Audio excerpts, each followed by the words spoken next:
Dunia tidak ideal bahkan buat Nabi Muhammad. Nabi meninggal di usia 63 tahun. Tua apa nggak tua? Nggak tua. 63 tahun teman-teman. Dulu saya kirain kayak tua gitu. Ternyata enggak, suami saya udah mau deket 60 tahun. Liatin suami saya kayak tuaan saya dari dia. Masya Allah. Ternyata nggak tua-tua amat. 63 tahun tuh nggak tua. Tapi Nabi meskipun meninggal di usia 63 tahun sudah menguburkan 6 dari ke-7 putra-putri beliau. Dunia tidak ideal buat Nabi Muhammad. Pantesan yang meninggal duluan bapak apa anak? Bapak, teman-teman. Pantesan yang meninggal duluan ibu apa anak? Ibu, teman-teman saya sekalian. Kamu kan selalu ngelihat anakmu dengan nak nanti kalau mama meninggal, nak nanti kalau mama meninggal. Saudaraku sekalian, Nabi Muhammad nggak bisa bilang begitu kepada anak-anaknya karena semua anak-anaknya Nabi Muhammad sendiri yang menguburkan. Kecuali Sayyidah Fatimah yang meninggal 6 bulan sesudah wafatnya Nabi besar Muhammad sallallahu alaihi wasallam. Nabi itu kalau saya liatin tiap sangat dekat sama orangnya meninggal dunia. Nabi saatnya dekat sama ayahnya meninggal. Sebelum beliau lahir bahkan hingga belum sempat kenal. Saat dekat sama ibunya meninggal. Saat dekat sama kakeknya meninggal. Nikah sama Sayyidah Khadijah. Siapa duluan yang meninggal? Nabi atau Sayyidah Khadijah? Sayyidah Khadijah. Jadi sekalian putra-putrinya semua, sekali lagi semua kecuali Sayyidah Fatimah. Punya Qasim, Nabi Muhammad kuburin Qasim. Punya Abdullah, Nabi Muhammad kuburin Abdullah. Lahir paling belakangan Ibrahim, anak laki-lakinya sudah Islam. Nabi Muhammad sendiri yang menguburkannya. Punya Zainab, Nabi Muhammad kuburkan Zainab. Punya Ruqayyah, Nabi Muhammad kuburkan Ruqayyah. Punya Ummu Kalthum, Nabi Muhammad kuburkan Ummu Kalthum. Dunia tidak ideal buat Nabi Muhammad. Kamu mau berharap apa dari dunia? Kepengen hidupmu senang terus-terusan? Gak ada ceritanya teman-teman. Dunia bahkan sekali lagi tidak ideal buat manusia paling tercinta di sisi Allah Subhanahu wa ta'ala. Bagaimana kamu berharap bisa duniamu ideal? Gak mungkin, gak mungkin, gak mungkin. Diuji pasti diuji. Entah miskin, entah sakit, entah sulit. Kan begitu? Orang yang kita cintai meninggalkan kita, orang kita sayangi meninggal dunia.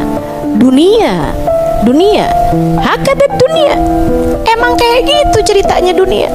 Saya kalau ngadu sama guru saya tentang sesuatu hal dari urusan-urusan dunia gitu kan. Sampai sekarang belum ada anak nih Hubaba. Hakadat dunia Halimah. Dunia emang kayak gitu Halimah. Mau ngarep apa? Semua diuji, semua dengan masalah masing-masing.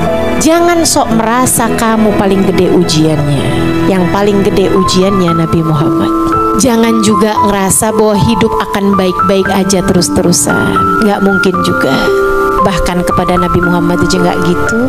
Saya tuh sampai sering mikir loh, kenapa ya Allah tuh ngasih ujian menabi gedenya luar biasa. Kayak semua jenis ujian pernah dirasakan sama Nabi Muhammad sampai ke mentoknya gitu. Betul nggak? Dibenci sama orang. Teman-teman saudara sekalian, siapa di antara kita dibenci sampai pedang berjejer di depan rumahnya? Siapa? Ada? Nggak ada. Nabi Muhammad pernah. Siapa di antara kita yang dibenci sampai ditaruh racun di makanannya? Ada? Nggak ada. Siapa di antara kita yang dibenci orang sampai diusir dari kota tempat tinggal? 53 tahun beliau hidup di sana. Ada? Yang sampai diusir dari condet ada? Nggak ada sayang sekalian. Tapi Nabi Muhammad iya. Kenapa Nabi mengalami semua ujian-ujian berat?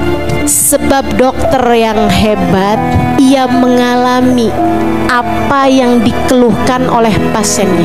Ia pernah mengalami semua, merasakan semua yang dirasakan pasiennya. Dia bakal jadi dokter yang hebat.